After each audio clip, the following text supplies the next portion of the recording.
the third arm of governance, that is legislators or legislation. We don't control other arms of government. Our job is to legislate, and we do it depending on the needs.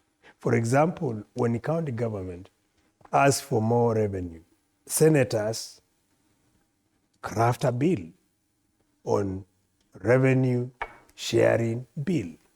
The bill comes to us. As we speak, we are already deliberating on this particular bill. Out yesterday. So whoever is saying we are opposing devolution, that's a misplaced person. And that is the thinking which we don't want, because people are inciting the citizens. You've mentioned that bill. For no as good it is reason. right now, We have a revenue sharing bill, which there's is there's no agreement on how much should go to the counties. Well, the National Assembly insists on 380 billion. The senators wanted 400 billion. Why is that? You know, also it's important to understand something called accountability. For example, if you look at the 47 counties, the county that receives the lowest amount of money from the national kitty, we are talking of about 7 billion.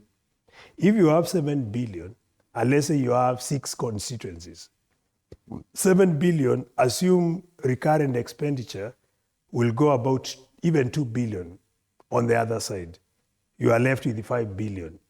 So if you have 6 constituencies, for example, because we have small counties, 6 constituencies, each will be entitled to about 1 billion each.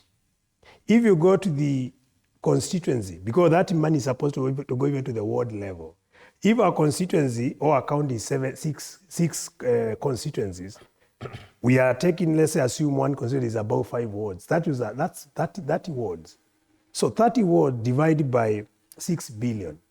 Each ward will get at least minimum about more than 100 million, you know.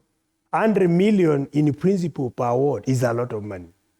For example, if you talk of energy CDF, I'll take my constituency as a case study. I receive about 179 million.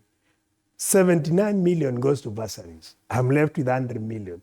10 million goes to pay administrative costs. You are left with 90 million. 90 million, that goes to the school infrastructure now. So if you do the same approach, and I'm talking about a constituency with 5 wards, here you have a governor who has 6 billion, 1 billion per constituency, meaning each ward is more than 100 million.